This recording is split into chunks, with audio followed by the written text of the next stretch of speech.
Salamander? I hardly even know her. It's episode 84 of NES Works.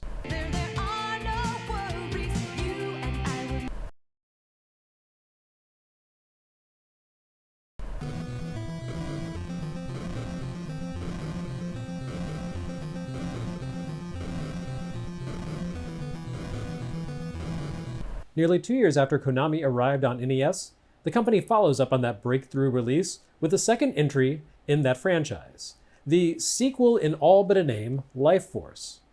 Although it doesn't wear the name Gradius, Life Force definitely belongs to that franchise, and it once again raises the bar for shooters and action games on NES. You could make a strong case that Life Force raises the bar for graphics and audio on NES just like Gradius did. It looks and sounds phenomenal, which is all the more remarkable considering that the US release actually had to be scaled back from the Japanese version.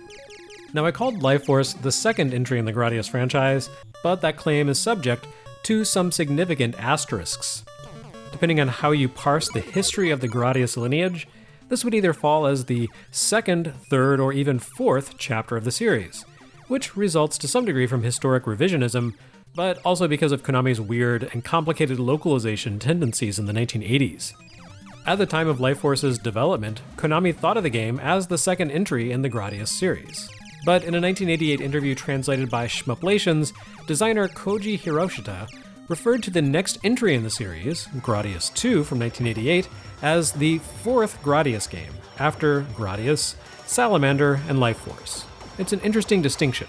For all intents and purposes, Salamander and Life Force amount to the same game, the latter being more or less an arcade remix of the former. Salamander debuted in Japanese arcades in 1986, following directly on the heels of Gradius. However, while the initial arcade version of Salamander had the look and feel of an upgraded take on Gradius in many respects, it dropped its predecessor's most defining mechanic, the player-determined power-up system, fueled by collecting upgrade capsules left behind by certain enemies. Still, the connection was unmistakable, especially given how some of the mid-game stages appear to have been lifted directly from Gradius. However, Salamander never shipped in the US. When it came time to localize the game, Konami's US office inexplicably decided that simply publishing one of the best-looking arcade games ever wouldn't cut it. Rather than simply bringing Salamander over verbatim, they gave the visuals a mild bio-horror overhaul, changed some color palettes, tweaked stage designs, and called it Life Force, with the premise that players were no longer flying through various enemy-controlled zones and fortresses in outer space, but rather taking a fantastic voyage-style journey into the body of an immense alien being to purge its body of a deadly virus. Konami then backported Life Force to Japanese arcades, retaining most of the American aesthetic updates while integrating the Gradius upgrade bar system. According to Hardcore Gaming 101, this had the knock-on effect of making Japan's Life Force ridiculously hard. Salamander and America's Life Force had dispensed player upgrades through capsules dropped at specific points. Grab an option or laser capsule, and rather than cycle through a power-up meter, you simply gained that particular enhancement immediately. However, for Life Force Japan, they didn't increase the frequency at which power-up capsules would appear, meaning the newly generic capsules became far too scarce to effectively beef up your fighter. Anyway, Konami's designers seemingly considered Salamander and Life Force's arcade releases to be distinct from one another, making Life Force the third chapter of the Gradius saga. Unless you go by Konami's latter-day revisionism, that is. When Gradius Galaxies shipped for Game Boy Advance in 2001, the series' historic overview in the Attract mode designated 1981's Scramble as the first entry of the Gradius franchise, since Gradius's internal name during development was Scramble 2, meaning Life Force is really the fourth chapter of the series. And that's assuming you don't factor in the Japan-only MSX exclusive Nemesis 2 from 1987, but anyway, none of that is relevant to this cartridge, which is phenomenal. Life Force for NES, which, yes, was called Salamander in Japan, though here the games are more or less the same, combines the best elements of the arcade source material into a single top-flight shooter. It looks brilliant, has a stunning soundtrack, plays beautifully, and even introduces a touch of leniency that makes it the single easiest entry in the Gradius franchise for an average player to play to completion, even without abusing the 30 lives code that carries over from Contra. Like Contra, Life Force offers simultaneous two-player action, the ability to zip around space with a PAL, filling the screen with projectiles and explosions, really makes Double Dragon's lack of simultaneous cooperative play a little bit embarrassing to think back on. Life Force doesn't even have as advanced a chip powering it as Double Dragon did. It uses the same humble UN ROM as Konami's other games of this era, rather than the advanced MMC-1 introduced by games like Kid Icarus and The Legend of Zelda. Yet somehow it pushes detailed, highly animated graphics while supporting 2 player ships zooming through a dense field of enemies and bullets. And both ships can create multiple Phantom option versions of themselves to trail along behind and fire all the same attacks, including both missiles and the screen-length laser beam. It's a stunning feat of programming prowess that instantly puts Konami's internal team in the top tiers of NES savants, along with Nintendo and HAL. And the Japanese release was even more impressive, as it allowed each player to upgrade their ship with 3 options apiece rather than just 2. Yes, this is another slightly scaled back American version of a Japanese game. As with Contra, Life Force, or rather Salamander, shipped on a unique chip for the Famicom, the VRC-3, which obviously represented the next iteration of the VRC-2 chip Contra used in Japan. Salamander would be the only Famicom game ever to run on the VRC-3, and its unique status is neatly canonized by its physical release. Konami shipped the game in a gorgeous translucent blue plastic shell, which is also a one-of-a-kind item on Famicom. It allows you to peer through the cartridge and admire the code VRC3 silkscreened on the ROM chips mounted on the board inside. The VRC3 processor allowed Salamander to enjoy some perks that had to be culled from the US release in order to squeeze into the limitations of a UN ROM chip, since Nintendo didn't allow third parties outside Japan to use their own bespoke ROM mappers. But aside from the loss of the final option upgrade state in cooperative play, and the removal of some minor graphical perks, such as a more elaborate ending, Life Force makes its way to the standard UN ROM board in shockingly good form. You'll see a lot of sprite flicker when the action heats up, and both players firing a fully kitted out laser option bomb upgrade simultaneously will definitely make the frame rate chug. But considering what Life Force manages to pull off on this hardware, Konami worked a miracle. Of course, all the technical finesse in the world means nothing when it's squandered on a joyless mess of a game. Happily, Life Force is anything but joyless or a mess. Konami's home dev team took a step back from the confusing morass of this property's coin-op iterations and took a holistic approach, adopting the best elements of each version and adding some grace notes of their own. Life Force on NES builds on the visual style and theme of the arcade Salamander, reserving the bio-horror components for a handful of stages rather than trying to spread it across the entire adventure. At the same time, it adopts the Gradius-style power-up system from the Japanese Life Force coin-op, making use of the Upright Games' new additions to the series' arsenal. The double gun becomes the Ripple Laser, which fires straight ahead and spreads outward. Not in an overpowered sense like the Contra spread gun, but just enough to provide an interesting contrast for the powerful but narrow-focused standard laser. Unlike in some Gradius games, missiles are linked to the standard fire button, launching in unison with basic forward attacks, and the forward-facing shield becomes the force field, which surrounds the ship and protects it from attacks in all directions. Even more importantly, Life Force retains cooperative gameplay, allowing 2 players to team up simultaneously. Between this and Contra, Konami applied a hammerlock to NES co-op play in 1988, setting the standard by which all other efforts would be judged. And 2-player is not the only crucial 2 here. Life Force also carries forward the other key double element of the arcade game, the dual format play. Gradius made its mark as a horizontally scrolling shooter, which set it apart from the top-down vertical shooters that had sprung up in the wake of, yes, Xevious. Konami designer Takatori Toshiaki has stated that at the time of Gradius' creation, no one had managed to create a better vertical shooter than Xevious. So his team set out to design a side-scrolling shooter that would live up to that standard with their Scramble 2 project. When it came time to build the sequel, Toshiaki says, the team was split on whether to continue ahead with Gradius' horizontal approach or attempt to take on Xevious directly by switching formats to vertical.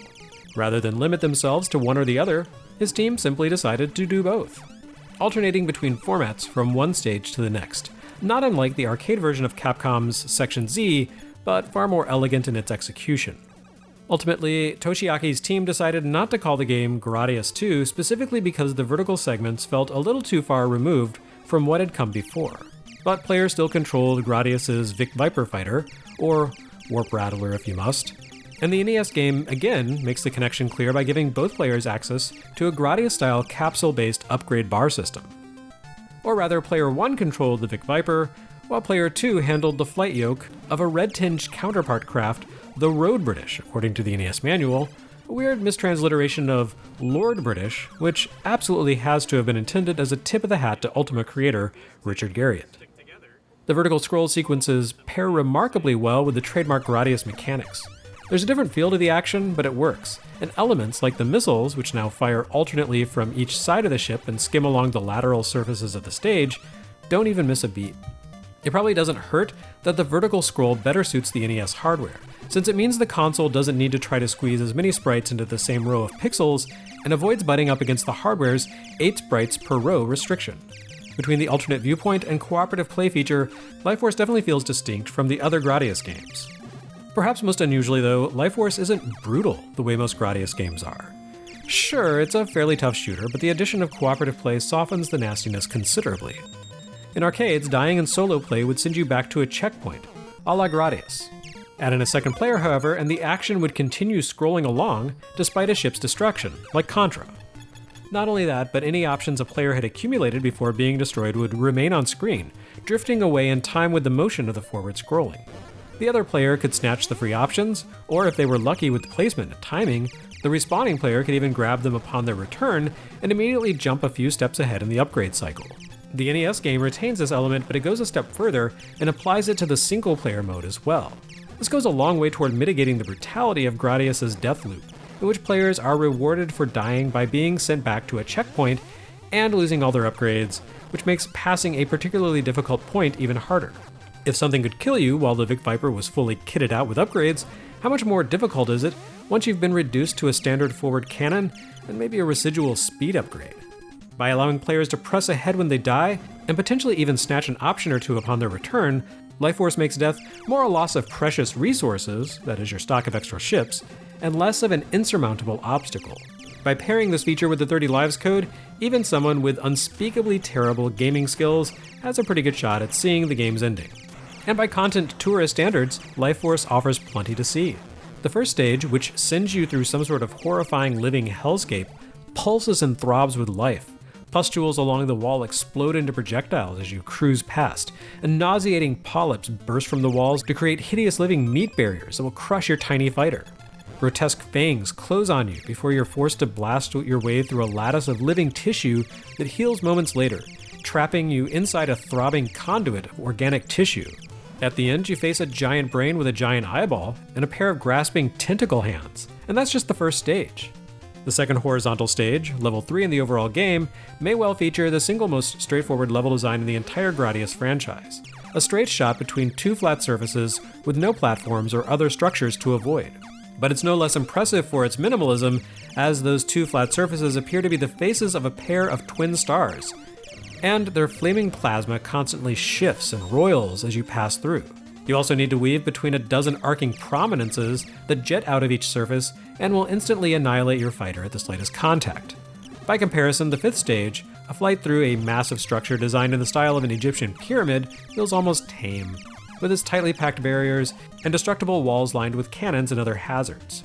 The three top-down stages don't have quite as much personality as the horizontal levels, although the middle vertical level revisits the first stage's bio-horror vibe as you blast through corridors made of intestines and, liver? Eventually you cruise along a laser-emitting ribcage before facing a robotic skull that grins ghoulishly as you dismantle it. The final top-down fortress level cements Life Force's place in Gradius canon. Not only do you have to deal with an entire fleet of Moai heads, but the final boss is every bit as useless as you'd expect from any Gradius final boss. The alien commander Zelos is a spherical, heart-like object that sits passively while you tear into it. Its only defense a serpent that orbits the perimeter and complicates the battle. Of course, once you annihilate the boss, you have to escape through a classic Gradius speed zone situation in which the scrolling accelerates to several times its normal rate while a series of barriers closes in on you. The combination of intense speed and complicated gate patterns would honestly be too much to deal with in a standard Gradius adventure. But here, Life Force's instant respawn feature means that if you smash into a gate, and you will, you don't have to restart at a checkpoint. You can simply keep flying ahead until all your reserve ships are used up and the ending rolls.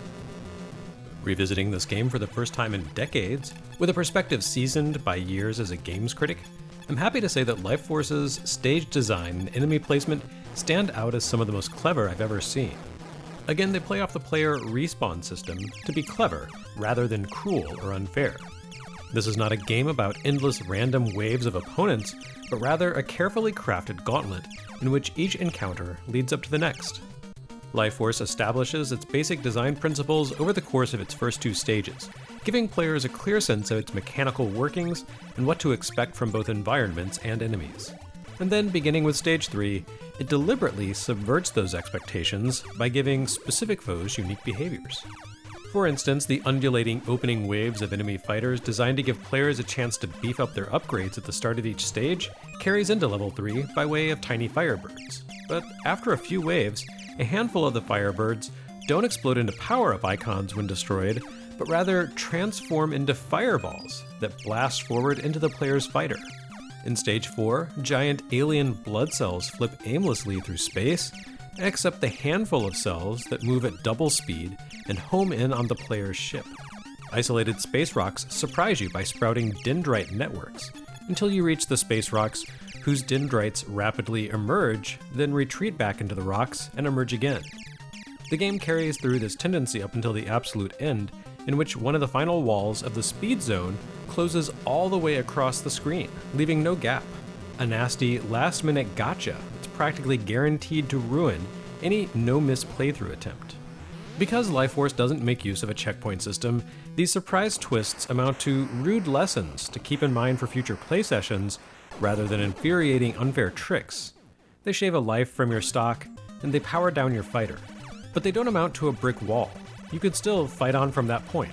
And if you're good enough, you can even complete the stage despite having lost all your upgrades.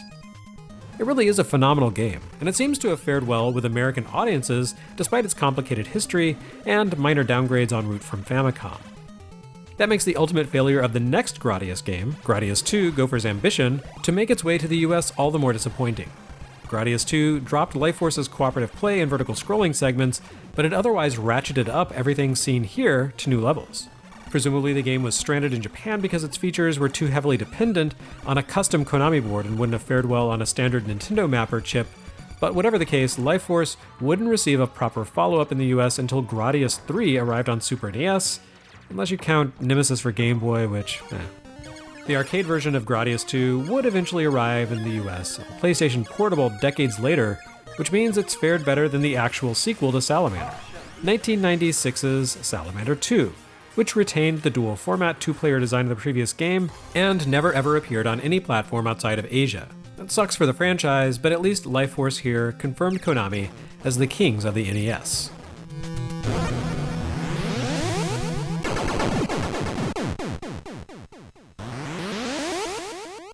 One other game shipped for NES in 1988, though we've already seen it back in NES Works 1987, World Class Track Meet, which is actually just stadium events wearing a new title screen. I will say that as idiotically expensive as stadium events is to buy complete in package, you do at least have the opportunity to buy the game complete in package, whereas that's impossible with World Class Track Meet. That's because so far as I can tell, Nintendo didn't actually create a game box for World Class Track Meet in the US. The game shipped as a standalone cartridge, exclusively as part of a boxed set that included the Power Pad, Nintendo's first-party rebranding of the Family Fun Fitness Pad. As was often the case with pack-in cartridges, Nintendo didn't include a game box inside the larger bundle. If they had, I guess this would have extended the black box packaging format a little ways beyond ice hockey for those who care about such things. Anyway, I suppose there's a certain irony to the fact that world-class track meet is incredibly common and very inexpensive, despite being 99% identical to the single most expensive title in the NES library, and yet collectors still can't add the complete in-box game to their shelves. Irony.